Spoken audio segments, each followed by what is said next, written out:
जैसे ही मूवी की शुरुआत होती है, हमें एक खदान को दिखाया जाता है। यहीं पर एक लड़का भी होता है जिसका नाम इवान है। उसे खदान से अजीबो गरीब आवाजें आती हैं, जिन्हें सुनकर वह डर जाता है।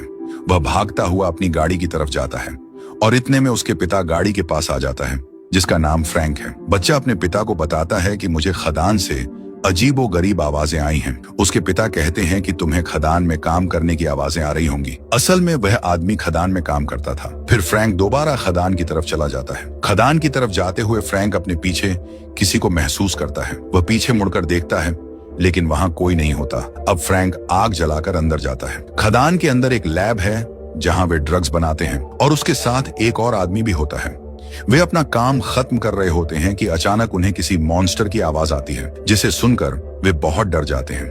वे दोनों उस आवाज को चेक करने के लिए आगे बढ़ते हैं। जैसे ही वे आगे जाते हैं तो एक अजीबो गरीब और खौफनाक मॉन्स्टर उन पर हमला कर देता है और वे चिल्लाते हैं और उनके चिल्लाने की आवाज उस लड़के को भी आती है, जो आवाज सुनकर खदान की तरफ बढ़ता है। वह खदान के दरवाजे के पास पहुंचकर अपने पिता को आवाज देता है, लेकिन खान से कोई जवाब नहीं आता। अब यहाँ से सीन शिफ्ट होकर एक जूलिया नाम की लड़की पर जाता है, जो स्कूल में अपने स्टूडेंट्स को पढ़ा रही होती है। वह बच्चों से कहानियां सुनाने को कहती है। वहाँ क्लास में एक लुक्स नाम का बच्चा भी होता है। जूलिया लुक्स को अपनी कहानी सुनाने के लिए कहती है, लेकिन वह कुछ नहीं बोलता। अब स्कूल से छुट्टी होती है और लुक्स अपनी क्लास से बाहर आता है। उसकी क्लास के कुछ लड़के उसे तंग करते हैं, लेकिन लुक्स उन्हें इग्नोर करता है। फिर वह अपने घर की तरफ आ रहा होता है, जहां रास्ते में उसे एक अजीबो गरीब जीव नजर आता है। वह उस जीव को पत्थर से मारकर अपने बैग में रख लेता है और उसे घर ले आता है। लुक्स उसके घर में एक बंद कमरे को देखता है, जिसे बहुत मजबूती से बंद किया गया था। उसके बाद हम जूलिया को देखते हैं,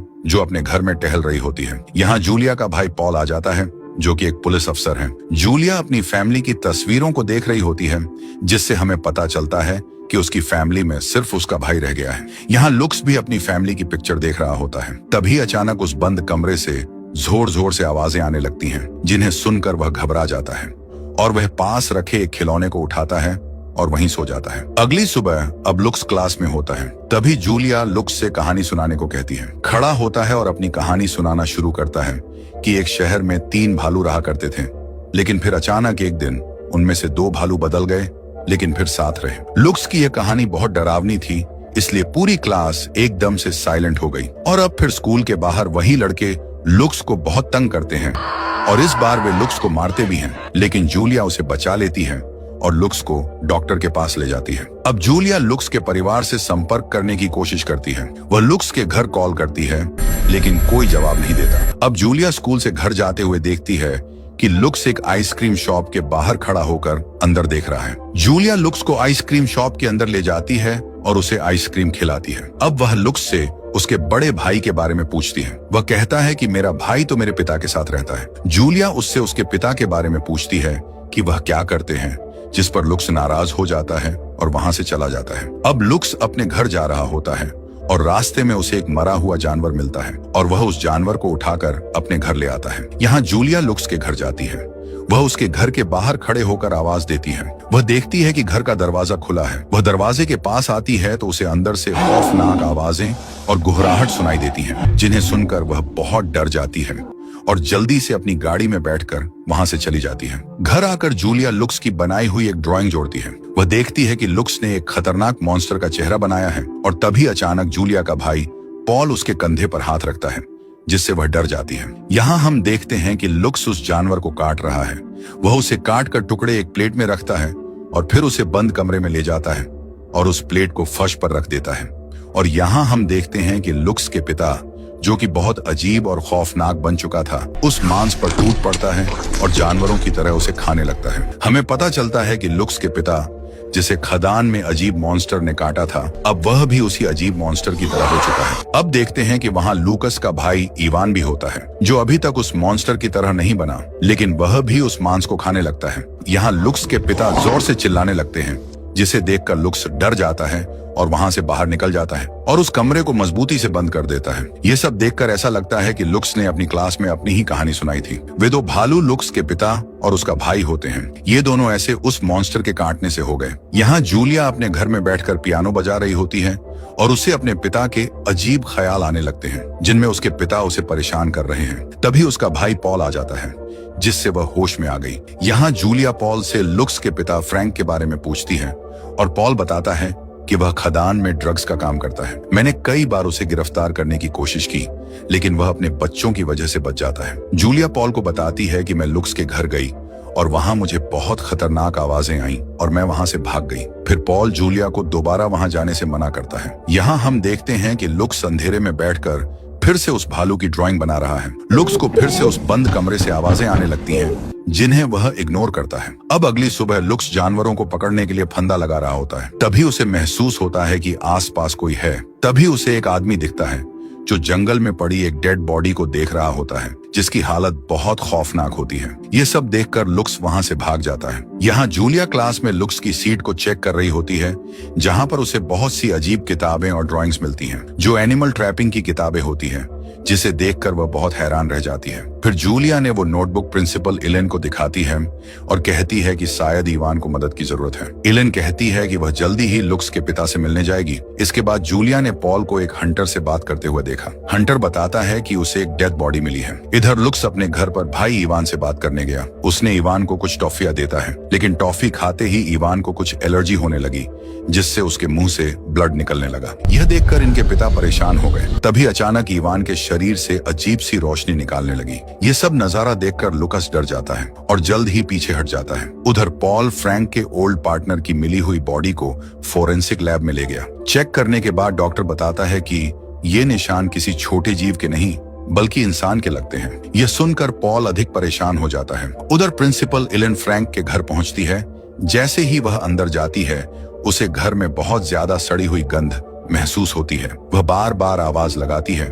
तभी अंदर से किसी के रोने की आवाज आती है। तभी इलेन दौड़कर अंदर गई और देखा कि इवान खून से लथपथ था। वो उसके पास जाना चाहती थी कि तभी फ्रैंक पीछे से हमला कर देता है। वो नीचे गिर जाती है और भागने की कोशिश करती है, लेकिन फ्रैंक उसे खा जाता है। तभी अचानक फ्रैंक की बॉडी में चेजिंग होने लगा और उसकी बॉडी से सींग जैसी चीजें उगने लगती हैं। इधर पुलिस एक खदान के पास जांच के लिए पहुंचती है। वहां उन्हें कई ड्रग्स की कुछ छोटी छोटी थैलियां और सींग भी मिलते हैं, लेकिन हंटर कहता है कि उसने ऐसे सीन पहले कभी नहीं देखे। तभी पॉल को एक लापता इंसान की खबर मिलती है और वह अपने सभी पुलिस वालों के साथ वहां से चला जाता है। दूसरी तरफ लूकस रेलवे ट्रैक के पास से घर की तरफ जा रहा होता है। तभी रास्ते में स्कूल का बदमाश उससे झगड़ा करने लगा। लूकस उसे बचने की कोशिश कर ही रहा था कि अचानक एक सींगों वाला डेंजर मॉन्स्टर वहां आता है और उस बदमाश पर हमला कर देता है। यह देखकर लूकस वहां से भाग जाता है और सीधे अपने घर पहुंचता है। घर पहुंचते ही उसे इलेन की कार दिखाई देती है। जब वह अंदर जाकर देखता है कि फर्श पर खून के निशान हैं, जो एक टूटी हुई खिड़की की ओर जा रहे थे। यह देखकर लूकस घबरा जाता है। इसके बाद वह बाहर आकर इलेन की कार को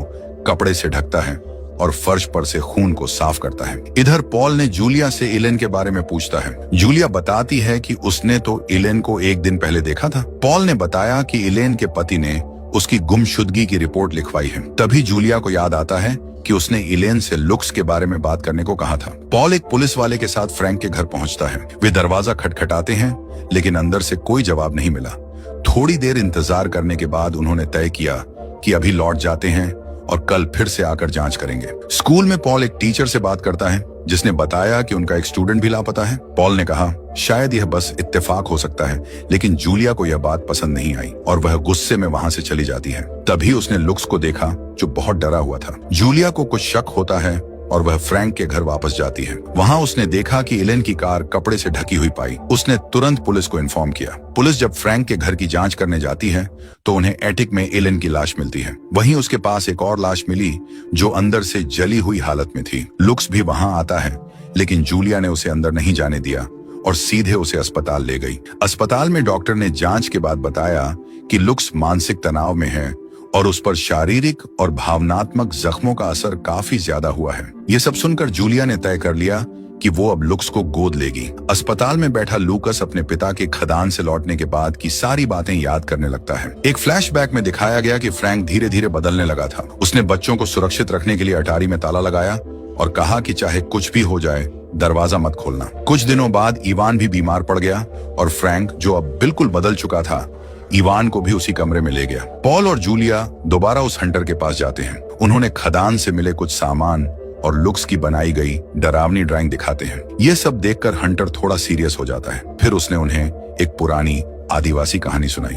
उसने बताया कि यह सब वेंडिगो नाम के एक मॉन्स्टर से जुड़ा है, जो हमेशा भूखा रहता है और इंसानों का मांस खाता है। हंटर ने कहा, इसे मारने का एक ही तरीका है, जब यह कमजोर और भूखा हो तभी उसके दिल पर वार करना होगा। लेकिन उसने साथ में यह भी बताया कि वेंडिगो कभी पूरी तरह मरता नहीं, वो बस एक नया शरीर ढूंढता है जिससे वह दोबारा जिंदा हो सके। तभी पॉल को खबर मिली कि रेलवे ट्रैक पर एक लाश मिली है। जब उन्होंने जाकर देखा तो वह उसी बदमाश बच्चे की लाश थी। उसका शरीर भी आधा खाया हुआ था। पॉल अब भी इस बात पर यकीन नहीं कर रहा था कि कुछ अलौकिक हो रहा है। फिर जूलिया ने पॉल से कहा कि उसे अस्पताल ले चले। वहां जाकर उसने लुकास को ढूंढती है और उसे अपने साथ घर ले आती है। एक पुलिस वाला पॉल के घर पहुंचता है। पॉल उसे बताता है कि वह मेयर के साथ मीटिंग कर रहा है और उसे कहता है कि घर के आसपास अच्छे से जांच कर ले। उधर जूलिया लूकस की फैमिली और उसके पिता की मौत के बारे में बात कर रही थी। तभी लूकस धीरे कहा, मेरे पिता मरे नहीं हैं और इवान भी उसके के साथ है। फिर लूकस ने जूलिया को उस डरावने मॉन्स्टर की ड्राइंग दिखाई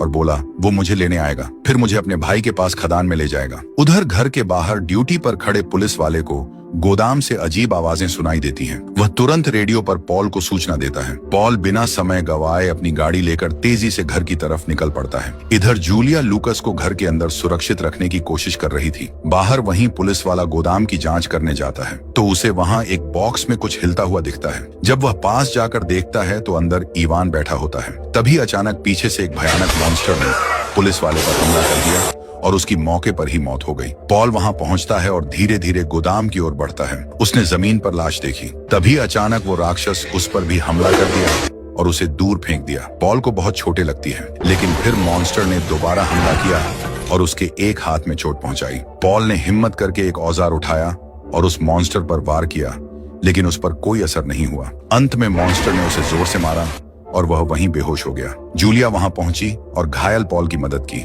उसने बताया कि मॉन्स्टर लूकस को खदान में ले गया है।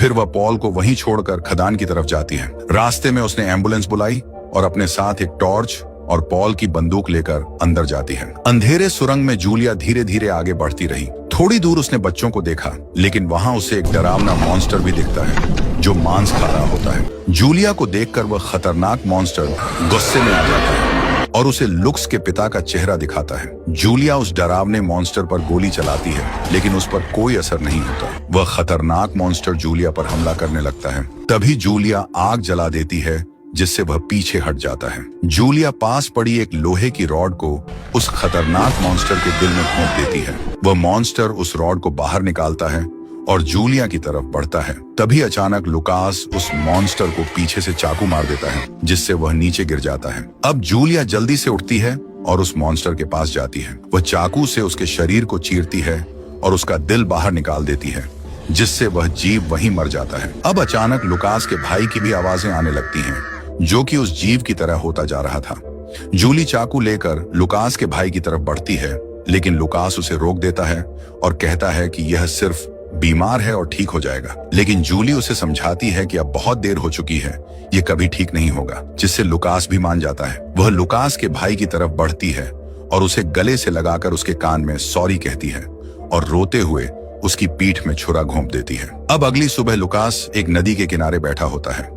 जूली और पॉल उसके बारे में बात कर रहे होते हैं। जूली कहती है कि अब वह उसकी देखभाल करेगी, अब इस दुनिया में उसके अलावा कोई नहीं है। फिर लुकास को लेकर वह वहां से चली जाती है। अब हम देखते हैं कि पॉल भी अचानक जोर जोर से खांसने लगता है और उसके मुंह और आंख से वही काला खून निकलता है। तभी साफ हो गया कि वह भी अब वेंडिगो के श्राप से संक्रमित हो चुका है और इसी सस्पेंस के साथ यह फिल्म यहीं खत्म हो जाती है।